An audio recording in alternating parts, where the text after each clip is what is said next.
Good morning student. Let's see. In this video lecture we will see divergence of vector point function. ठीक है, तो देखिए we have the vector point function v vector. ठीक है, कैसा है ये v1i plus v2j plus v3k. ये जो v1i plus v2j plus v3k it is a vector point function है बेटा हमारा. ठीक है, अब हमें फाइंड आउट करना है इस वेक्टर पॉइंट फंक्शन का डाइवर्जेंस. तो हम इसको कहेंगे डाइवर्जेंस ऑफ वी वेक्टर. कैसे लिखेंगे? Written as D I V V vector और डेल डॉट वी वेक्टर. लिखना ऐसे है, पढ़ना ऐसे है. ठीक है, तो चलिए देखिए कैसे इसको डिफाइन किया जाएगा. डाइवर्जेंस ऑफ वी वेक्टर या डेल डॉट वी वेक्टर को हम लोग डायरेक्टली यही लिखेंगे, इसको आप बाद में देखेंगे. ठीक है, कैसे है बेटा ये डाइवर्जेंस ऑफ वी वेक्टर या डेल डॉट वी वेक्टर क्या है? Del by del x of जिसका भी डाइवर्जेंस फाइंड आउट किया जा रहा है इसका फाइंड आउट किया जाए तो इसके आई के कोफिशिएंट का एक्स के रिस्पेक्ट में डिफरेंशिएशन, जे के कोफिशिएंट का वाई के रिस्पेक्ट में डिफरेंशिएशन और के कोफिशिएंट का जेड के रिस्पेक्ट में डिफरेंशिएशन. ठीक है, तो इस तरीके से आपको याद रखना है. वी वेक्टर हमारा v1i plus v2j plus v3 के वेक्टर पॉइंट फंक्शन है. इसका डाइवर्जेंस फाइंड आउट करना है तो डेल डॉट वी वेक्टर भी लिख सकते हैं, D I V V vector भी लिख सकते हैं. ठीक है, तो ये क्या होगा? v1 वेक्टर का डेल बाय डेल एक्स, देखिए v2 वेक्टर का del by del Y, v3 vector का डेल बाय डेल जेड. ठीक है, अब देखिए इसका ये कैसे आया, ये इसका एक्सप्लेनेशन अगर से आपको ध्यान में नहीं रहता है तो डाइवर्जेंस ऑफ वी वेक्टर है तो पहले हम डेल ऑपरेटर लिखेंगे, del by del x I plus del by del Y J plus del by del Z K. और इसका डाइवर्जेंस में डॉट प्रोडक्ट लिया जा रहा है किसके साथ? इस ऑपरेटर का डॉट प्रोडक्ट इसके साथ लिया जाएगा. तो देखिए आप v1i plus v2j plus v3k है. अब ये दोनों का डॉट प्रोडक्ट ले लीजिए आप, तो क्या रहेगा? Del by del x of v1 del by del Y of v2 del by del Z of v3. Dot product ये दोनों का लेना है. ठीक है, एक्चुअली ये ऑपरेटर है तो हमको ऑपरेट करना है एक्स के रिस्पेक्ट में v1 का, वाई के रिस्पेक्ट में v2 का और जेड के रिस्पेक्ट में v3 का. ठीक है, ये पार्शियल डिफरेंशिएशन हमें लेना रहेगा. ना same is the curl operator, लेकिन कर्ल ऑपरेटर में डॉट की बजाय क्रॉस है. ठीक है, curl of vector point function. Suppose that we have the same vector point function v1i plus v2j plus v3k. तो अब इसका कर्ल फाइंड आउट करना है. कर्ल ऑफ वी वेक्टर पढ़ेंगे and how we will written as curl V vector या del cross V vector. अब ये curl V vector या डेल क्रॉस वी वेक्टर को कैसे डिफाइन किया जाएगा?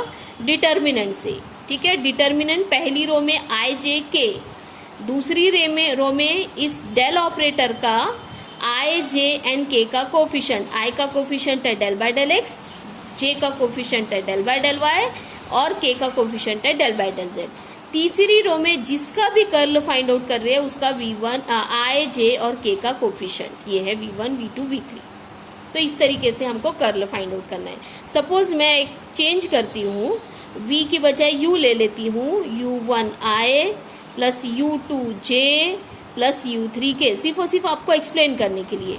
तो इसका अगर से u का डाइवर्जेंस फाइंड आउट करना है या आपको del dot u vector find out करना है, दोनों में से जो भी है, तो हम कैसे लिखेंगे? u1 का x के रिस्पेक्ट में पार्शियल डिफरेंशिएशन, u2 का y के रिस्पेक्ट में पार्शियल डिफरेंशिएशन और u3 का z के रिस्पेक्ट में पार्शियल डिफरेंशिएशन. ये है डाइवर्जेंस ऑफ यू वेक्टर. और यही अगर से आपको कर्ल फाइंड आउट करना है जिसको हम डेल क्रॉस वी बोलते हैं, तो यहाँ पहली रो में always we have to write I J K, in the second row always we have to write this operator del by del x del by del Y del by del Z and in the third row जिसका sorry ये you है, ये you है, जिसका भी curl find out कर रहे हैं उसके आई जे एंड के का coefficient. Like that we have to find the divergence और कर्ल. ठीक है, now let's see solenoidal vector. Solenoidal vector. ठीक है, सपोज दैट के we have the vector v, it is a vector point function. ठीक है, so vector v is called as solenoidal vector. ध्यान से सुनेंगे, vector v is called as solenoidal vector if divergence of v vector is 0. Either you can say like this और this. So v vector is a solenoidal vector if the divergence is 0. ठीक है, और यही हम एक और vector define करने वाले हैं, इरोटेशनल वेक्टर. ठीक है। तो v vector is called as irrotational vector if its curl is equal to 0। Either you can write like this और दिस, ठीक है। तो डाइवर्जेंस अगर से किसी वेक्टर का 0 है तो वो वेक्टर सोलेनोइडल होगा, कर्ल अगर से 0 है तो वो वेक्टर होगा इरोटेशनल वेक्टर। अब इरोटेशनल वेक्टर में एक और खास बात बता देते हैं, if the vector v is irrotational vector then there exist scalar potential phi such that this v vector can be written as del phi। फिर से एक बार रिपीट कर रही हूं मैं कि v vector is called as irrotational if its curl is equal to 0। The second thing is कि अगर से v हमारा इरोटेशनल वेक्टर है so there exists a scalar potential phi such that this irrotational v vector can be written as del phi। ठीक है, इसका बहुत importance है, questions आते हैं तो that I will tell you, तो आपको अच्छे से ध्यान में रखना है। Now let's see the question. Now see we are the question, show that curl of gradient of phi is equal to 0, divergence of curl of a vector is equal to 0। अब इसको मैं ऑपरेटर फॉर्म में भी आपको लिख के बताती हूँ। कर्ल का मतलब होता है डेल क्रॉस। कर्ल किसका फाइंड आउट करना है? ग्रेड फाई, और ग्रेड फाई का मीन्स होता है डेल फाई। तो del cross del phi means curl of grad phi. यहाँ पे क्या होगा? डाइवर्जेंस का मतलब होता है डेल डॉट। किसका डाइवर्जेंस है? कर्ल का। तो कर्ल का मतलब क्या होता है? ये, ठीक है। तो you to remember this thing. आपने अभी देखेंगे डाइवर्जेंस ऑफ वी वेक्टर, तो डाइवर्जेंस मतलब del dot we vector. Gradient का मतलब होता है ग्रेड फाई, ग्रेड फाई को आप लिख सकते हैं डेल फाई, ठीक है। कर्ल ऑफ वी वेक्टर है तो इसको आप लिख सकते हैं डेल क्रॉस वी वेक्टर, ठीक है। तो वही हमने यहाँ पे लिखे हैं। So either the question can be asked in this form और इन दिस फॉर्म, ठीक है। चलिए, तो अभी हम लोग देखते हैं कि कैसे फाइंड आउट करेंगे। हाँ, एक चीज बता दे, divergence of any vector it is a scalar quantity but curl is a vector quantity. तो आप लोगों को ध्यान में रखना है। तो चलिए, नंबर 1 प्रूफ हम कैसे करेंगे देखिए। हम इस फॉर्म में बताएं या इस फॉर्म में, कोई भी एक फॉर्म में कैलकुलेशन हम लोग बताएंगे आप लोगों को। तो चलिए, मैं इसी फॉर्म में स्टार्ट करती हूँ। ग्रेड फाई, सबसे पहले हम लोग ग्रेड फाई फाइंड आउट करेंगे। ग्रेड फाई क्या होता है बेटा? Del phi by del x I plus del phi by del Y J plus del phi by del Z k, ये आप लोगों को पता है। अब इसका कर्ल फाइंड आउट करना है, कर्ल ऑफ ग्रेड फाई, ठीक है। अभी हमने थोड़ी देर पहले बताया था, जिस किसी का कर्ल फाइंड आउट करना है, write down in the first row I J K and in the second row del by del x, del by del Y and del by del Z, ठीक है। अब कर्ल किसका find out करना है? Grad phi का। तो grade phi के आई जे and K का कोफिशिएंट हम लोग यहाँ पे लिखेंगे, आई जे एंड के का coefficient. And now solve this determinant, ठीक है। तो डिटर्मिनेंट कैसे सॉल्व किया जाता है? आई लिखा जाता है, ठीक है, लिख लिए। ये रो को एलिमिनेट कर देंगे तो इसका देखिए y के रिस्पेक्ट में डिफ्रेंसिएशन है, ये ध्यान से देखिए। तो y के रिस्पेक्ट में del phi by del z है, ठीक है। अब इसका माइनस z के रिस्पेक्ट में इसका डिफरेंशिएशन है। होप सो कि आपको अच्छे से समझ में आ गया होगा, ठीक है। अब मैं नीचे लिखती हूँ माइनस जे टाइम्स, ठीक है। अब इसको हम एलिमिनेट कर देंगे तो क्या है बेटा? x के रिस्पेक्ट में इसका डिफरेंशिएशन है, z के रिस्पेक्ट में इसका डिफरेंशिएशन है। तो देखिए बेटा, हमने x के रिस्पेक्ट में इसका ले लिए और z के रिस्पेक्ट में ले लिए, देखिए। और k वाला हम आपको बता देते हैं, ये देखिए, ये दोनों का रहेगा x के रिस्पेक्ट में इसका डिफरेंशिएशन और y के रिस्पेक्ट में इसका डिफरेंशिएशन, ठीक है। Now what does it mean? Del 2 phi by del Y del z, क्या मतलब होता है इसका? Del 2 phi by del Y del z. इसका मतलब होता है del 2 phi by del z by del y, but still this can be written as del 2 phi by del z del y लिखने की बजाय we can also write it is del Y del Z, ठीक है, okay. अब ये minus जे है बेटा, यहाँ पे इसको हम लोग कैसे लिख सकते हैं? Del 2 phi by del x del Z minus यहाँ पे डेल 2 फाई बाय ये डेल जेड डेल एक्स को हम लोग डेल जेड डेल एक्स लिख सकते हैं, ठीक है। Now the last one same, del 2 phi by del x del y है बेटा, ये देखिए ध्यान से, डेल एक्स डेल वाई है, और ये है del 2 phi by del x del y. Now see, this get cancelled. So it is 0i plus 0j plus 0k, that means it is 0 vector. ठीक है, तो इसलिए बता रहे थे यहाँ पे ये 0 वेक्टर करके आएगा। ठीक है, now if you have to find the divergence, let's see how we can find this second proof. See, for this second proof first of all we have to find curl of vector a. ठीक है, तभी हम divergence find out करेंगे। But what is ए?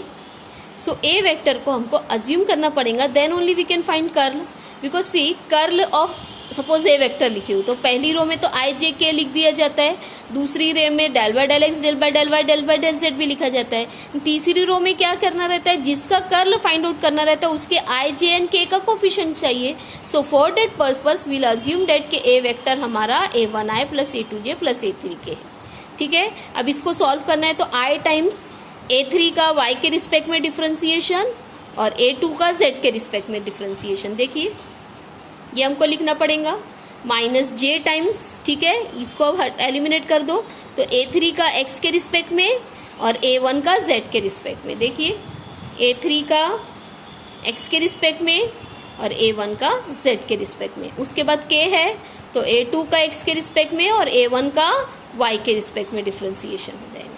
तो इस तरीके से हमने लिख दी है। यहाँ पे हमारा i, j एंड k का कोफिशिएंट आ जा रहा है। हम एक काम करेंगे, ये i का कोफिशिएंट ये है, यहाँ पे माइनस साइन है बेटा, तो ये माइनस साइन को हम अंदर लेके चले आते हैं तो जो माइनस वाला टर्म रहेगा वो प्लस बन जाएगा, प्लस वाला माइनस। तो यहाँ पे आप देख सकते हैं ये माइनस वाला प्लस बन गया है, प्लस वाला माइनस बन गया है। बाकी चीजें हमने as it is copy paste करी है। तो ये है हमारा, ये जो बेटा ये i का कोफिशिएंट, ये j का कोफिशिएंट, ये k का कोफिशिएंट किसका है बेटा, ये a वेक्टर का कर्ल है। ठीक है, if you want here we can also write कि ये कर्ल ऑफ a वेक्टर है। लेकिन हमें फाइंड आउट क्या करना है बेटा, इस कर्ल का डाइवर्जेंस। तो आई हैव टोल्ड यू कि किसी भी वेक्टर का डाइवर्जेंस अगर से फाइंड आउट करना है तो क्या लिखा जाता है, del by del x of इसके i का कोफिशिएंट, फिर del by del Y of जिसका भी डाइवर्जेंस फाइंड आउट कर रहे हैं उसके आई का कोफिशिएंट। तो ये देखिए divergence of curl of vector ए, तो डाइवर्जेंस फाइंड आउट कर रहे हैं इस कर्ल ऑफ वेक्टर ए का। ठीक है, तो हमको लिखना पड़ेगा del by del x of इस कर्ल ऑफ वेक्टर ए के आई का coefficient plus del by del Y of इसके जे का कोफिशिएंट। ठीक है, and del by del Z of इसके के का कोफिशिएंट। अब देख रहे हैं हम लिख लिए होंगे। Now will solve, we can get the answer. ठीक है, ये है बेटा del a3 by del Y, तो इसको ऑपरेट करेंगे तो del 2 a3 upon del x del y हो जाएगा। ये बन जाएगा del 2 a2 upon del x del z, ये बन जाएगा del 2 a2 del Y del Z. ठीक है, डेल 2 यहाँ पे a1 कैसे आ गया, ये a1 है बेटा, del 2 a1 del Y del Z minus del 2 a3 del x del Y लिखेंगे हम इसको। ये है बेटा del 2 az upon del x del Z लिखेंगे हम, और इसको हम लिखेंगे del 2 a1 upon del Y del Z. Now see we can cancel each and every term, so we have के divergence of curl of vector A 0। ठीक है, सी एक बार और रिपीट कर देती हूँ, इसको ध्यान से सुनिए कि अगर से ये u वेक्टर है तो डाइवर्जेंस फाइंड आउट करना है, तो जिसका भी फाइंड आउट करना है उसके i, j और k का कोफिशिएंट को x, y और z के रिस्पेक्ट में पार्शियली डिफरेंशिएट करते हैं।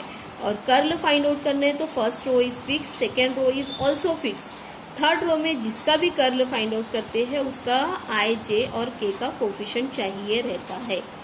ठीक है, so you to remember this thing, otherwise you can not solve this question. Now see the next question. क्या है बेटा कि if r vector is a position vector, r vector position vector है, मतलब क्या है हमें पता है कि r vector is equal to xi plus yj plus zk होगा। ठीक है, आर वेक्टर हमारा ये होगा। तो हमको क्या क्वेश्चन में गिवन है कि if r vector is the position vector then prove that, here it is then prove that, ये देख लीजिए आप। ठीक है, अब क्या क्या है देखिए, सबसे पहला नंबर है आर का डाइवर्जेंस 3, और ये आपको लर्न भी कर लेना है। आर वेक्टर का कर्ल 0, ये भी आपको ध्यान में रखना है। ठीक है, अब देखिए डाइवर्जेंस ऑफ आर वेक्टर को हमने डेल डॉट आर वेक्टर भी लिखे है, कर्ल को हमने डेल क्रॉस आर वेक्टर भी लिखे है। अब यहाँ पे तीसरा देखिए, तीसरा क्या है कि del dot R to the power N into vector R होता है n+3 into R to the power N, और del square R to the power N होता है n into n+1 into R to the power n-2। ठीक है, अब ये भी देख लीजिए कि इसको डेल डॉट को यहाँ पे डाइवर्जेंस करके क्वेश्चन को दिया गया है और करके। ठीक है, तो चलिए हम लोग 1 बाय 1 क्वेश्चन का प्रूफ करते हैं। ये देखिए बेटा, ये आर वेक्टर है, तो अगर से इस आर वेक्टर का मैं आपको कहूँ डाइवर्जेंस फाइंड आउट करना, तो अभी मैंने थोड़ी देर पहले बताया कि एक्स वाई और जेड के रिस्पेक्ट में डिफरेंशिएशन चाहिए रहता है। किसका? जिसका भी डाइवर्जेंस फाइंड आउट करे। किसका कर रहे हैं? आर वेक्टर का। तो आर वेक्टर का एक्स आई का कोफिशिएंट, जे का कोफिशिएंट और के का कोफिशिएंट, इनका पार्शियल डिफरेंशिएशन। तो it is 1, it is also 1, it is also 1, so the answer is 3। अब आपको ये भी बता दें कि अगर से किसी भी वेक्टर का कर्ल फाइंड आउट कर रहे हैं, first row is fixed, second row is also fixed,